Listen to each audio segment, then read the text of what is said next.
మన రాష్ట్రంలో వ్యాపారాలు బాగుండాలన్నా, కొత్తగా కంపెనీలు రావాలన్నా, మన పిల్లవాళ్ళందరికీ కూడా ఉద్యోగాలు రావాలన్నా మౌలిక సదుపాయాలు చాలా బాగుండాలి.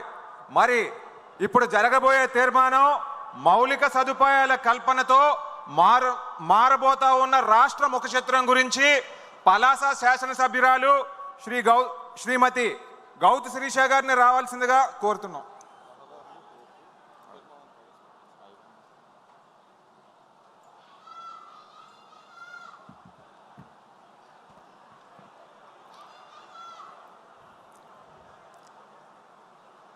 రాష్ట్రంలో కుల మతాలకు అతీతంగా, ప్రాంతాలకు అతీతంగా ప్రపంచంలో ఉన్న ప్రతి తెలుగువారు సంవత్సరం మొత్తం ఎదురు చూసిన మహానాడు పండుగకి ఇక్కడికి విచ్చేసి వేదికలు అలంకరించిన పెద్దలకు, వేదిక ముందున్న పెద్దలకు అందరికీ పేరు పేరున శుభాకాంక్షలు తెలుపుకుంటున్నాను. ఒక మనిషి ఆశయం మంచిదైతే నిస్వార్థంగా ప్రజల గురించి వేసే అడుగు విజయవంతంగా ఎంత దూరమైనా వెళ్తుందనడానికి ఉదాహరణ పెద్దలు పూజ్యులు నందమూరి తారక రామారావు గారు తెలుగువాడి ఆత్మ గౌరవాన్ని చాటి చెప్పేలా ఆయన ఊపిరిపోసిన తెలుగుదేశం పార్టీ ఈరోజు 40 సంవత్సరాలు దాటిన తెలుగువాడి గుండె చప్పుడుతో కలిసిపోయిన తెలుగుదేశం పార్టీ ఈరోజు కూడా విజయవంతంగా ముందుకు వెళ్తుందంటే ఆ పెద్ద ఆయన సంకల్ప బలం. ఇక నారా చంద్రబాబు నాయుడు గారు ముఖ్యమంత్రి అనే పదానికి అర్థం మార్చి అది ఒక అధికారం పదవి మాత్రం కాదు, ప్రజలకి మంచి చేసేలా మన రాష్ట్ర అభివృద్ధిని, పేరు ప్రఖ్యాతుల్ని ప్రపంచ స్థాయిలో నిలపడానికి 20 సంవత్సరాల ముందు కూడా ఆలోచించి ఒక విజనరీ నాయకుడిగా పేరు పొంది సీఎం అనే పదానికి కరెక్ట్గా అర్హతమైన వ్యక్తి సిబిఎన్ అనే పదం పేరు తెచ్చుకున్న మన ముఖ్యమంత్రి నారా చంద్రబాబు నాయుడు గారు ఎన్నో ఆటుపోట్లకు గురైన ఓడిన ప్రతిసారి రెట్టించిన బలంతో, రెట్టించిన ఉత్సాహంతో, మీ అందరి సహకారంతో పార్టీని విజయపదంలో నడిపించారు.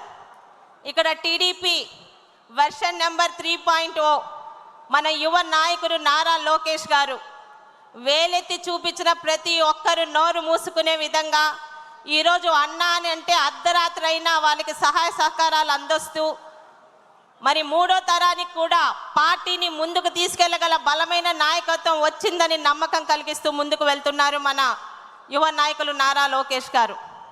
ఇక ఒక రాష్ట్రం బాగుండాలన్నా, రాష్ట్రంలో ప్రజల జీవన ప్రమాణం పెరగాలన్నా ఆ రాష్ట్రం కల్పించే మౌలిక సదుపాయాలు. మరి కూటమి ప్రభుత్వంలో తెలుగుదేశం పార్టీ చేస్తున్న ఈ మౌలిక సదుపాయాల మీద మాట్లాడే తీర్మానాన్ని ప్రవేశపెట్టే అవకాశం నాకు ఇచ్చిన పెద్దలందరికీ ధన్యవాదములు. ఒక విజనరీ లీడర్గా చంద్రబాబు నాయుడు గారు ఆయన పరిపాలనలో పెద్ద పీట వీసేది ఎప్పుడు మౌలిక సదుపాయాలకే. ప్రజల సంక్షేమం, ప్రజలకు ఇచ్చిన హామీలను ముందుకు తీసుకువెళ్తూ కూడా ఆయన మౌలిక అభివృద్ధికి ముందు నుంచి పెద్ద పీట వేస్తూనే ఉన్నారు. అభివృద్ధి ఆలోచించి ఆయన వేసే ప్రతి అడుగు, ప్రతి ఆలోచన రాష్ట్రాన్ని ప్రపంచ పటంలో నిలపడానికే. 20 సంవత్సరాల తర్వాత జరిగే అభివృద్ధిని కూడా ఆయన ఆలోచించి ముందడుగు వేస్తానన్న దానికి ఒక ఉదాహరణ ఈరోజు తెలంగాణలో ఉన్న హైదరాబాద్ నగరంలో చంద్రబాబు నాయుడు గారి సృష్టి అనేది చరిత్రలో కూడా చెరపలేని విధంగా మనందరికీ తెలుసు. ఒక విధంగా తెలంగాణ విడిపోయినప్పుడు హైదరాబాద్ అటు వెళ్ళిపోయిందని బాధ ఉన్నా ఆ హైదరాబాద్ నగరాన్ని సృష్టించిన సృష్టికర్త చంద్రబాబు నాయుడు గారు ఈరోజు మన ఆంధ్రప్రదేశ్లోనే మనతోనే ఉన్నారని నమ్మకం. ఆయన పరిపాలనలో ఈరోజు 13 జిల్లాలు కానివ్వండి, 26 జిల్లాలు కానివ్వండి, ప్రతి జిల్లా ఒక హైదరాబాద్ నగరంగా మన రాష్ట్రం అభివృద్ధితో పాటు ముందుకెళ్తున్న నమ్మకం ఈరోజు మనందరిలో ఆయన పరిపాలన కలిగిస్తూనే ఉంది. ఆయన ముఖ్యమంత్రిగా అయినటి నుండి ఆయన తన శైలిలో ఇటు సంక్షేమ పథకాలు, ప్రజలకు ఇచ్చిన హామీలను నెరవేర్చుకుంటూ అదేవిధంగా గత 5 సంవత్సరాలు ఏ అభివృద్ధినైతే అప్పటి రాష్ట్ర ప్రభుత్వం, అప్పటి వైసీపీ పార్టీ గాలి కొదిలేసిందో ఒక్క సంవత్సరం కాలంలోనే ప్రజలకి అభివృద్ధిని 5 సంవత్సరాల నష్టాన్ని పూర్తి చేస్తూ అభివృద్ధి అన్నది కళ్ళకు కనిపించేలా ముందుకు తీసుకువెళ్తూనే ఉన్నారు. ఈరోజు ఆ ప్రభుత్వంలోని గాలి కొదిలేసిన మౌలిక సదుపాయాలు లాంటి రోడ్లు కానీ, అలాగే ఇతరత్ర ఎయిర్పోర్ట్లు కానీ నౌకాశ్రయాలు కానీ మరిన్ని ఈరోజు ఎంతోమంది నాయకుల సహకారంతో కేంద్ర ప్రభుత్వం సహకారంతో రాష్ట్ర ప్రభుత్వంలోని ప్రజలకి ఇటు నోరు పారేసుకుంటున్న ప్రతిపక్షాల్లో కూడా కళ్ళకు కనిపించేలా మనం ముందుకు తీసుకువెళ్తున్నాం. ఈరోజు రోడ్లు గత సంవత్సర కాలంలో అభివృద్ధిలో పెద్ద పీట వేసినది ఏదన్నా ఉంటే ఈరోజు రోడ్లు. శ్రీకాకుళం జిల్లాలో పలాస లాంటి నియోజకవర్గంలో కూడా గత 6 నెలల్లో దాదాపు 130 కోట్లతోని ఎన్ఆర్జీఎస్ రోడ్లు ప్రతి మండలానికి వేశామంటే మొన్న సంక్రాంతి పండుగకు వచ్చిన ప్రతి ఒక్క సోదరులు ప్రతి ఒక్క పలాస నియోజక కార్యకర్తలు ముఖ్యంగా ఆ మార్పుని గమనించారంటే అది తెలుగుదేశం పార్టీ కూటమి ప్రభుత్వంలో చేస్తున్నది మన ఒక్కరికే సాధ్యమవుతుంది. అదేవిధంగా పోర్ట్లు ఎయిర్పోర్ట్లు ముఖ్యంగా శ్రీకాకుళం జిల్లా అంటే వలసల జిల్లాగా పేరు పొందింది. శ్రీకాకుళం జిల్లా తలరాతని మార్చడానికి 2014-19లోనే టెక్కల్లోని బామనపాడులో మూలపోటు పోటీకి శంకుస్థాపన సంకల్పం చేసింది మన చంద్రబాబు నాయుడు గారు.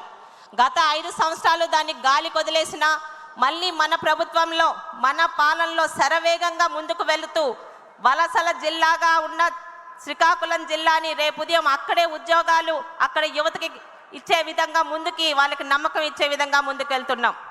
అలాగే ఎవరు ఊహించారు శ్రీకాకుళం జిల్లాలో పలాస అనే నియోజకవర్గంలో ఒక ఎయిర్పోర్ట్ వస్తుందని?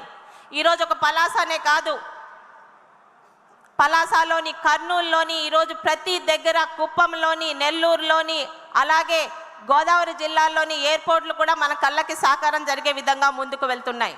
ఇక నౌకాశ్రయాలు గత పరిపాలనలో అభివృద్ధి అంటే కొబ్బరికాయ కొట్టి మీట నొక్కడం అనుకునే వాళ్ళు ఒక బటన్ నొక్కితే అభివృద్ధి జరిగిపోయిందని చెప్పడానికి వాళ్ళకి ఇచ్చిన పేపర్ల ద్వారా వాళ్ళ ఛానల్స్ ద్వారా ఎన్నో గాలి మాటలు అబద్ధపు కబుర్లు. ఈరోజు అభివృద్ధి అంటే బటన్ నొక్కడంలోనో కొబ్బరికాయ కొట్టడంలోనో కాదు, అభివృద్ధి అంటే కళ్ళకి కనిపించేలా సంవత్సర కాలంలో చేస్తూ 5 సంవత్సరాల నష్టాన్ని పూడ్చుకొని మనం ముందుకెళ్లే విధంగా వెళ్తున్నాం. సార్, ఏ యువతకైతే తెలుగుదేశం పార్టీ దగ్గర కావాలనుకుందో పార్టీ తరపున జర్మనీకి మినీ మహానాడులోని అటెండ్ అవ్వడానికి వెళ్ళినప్పుడు అక్కడికి వచ్చిన వారిలో దాదాపు 80% మంది యువత సార్.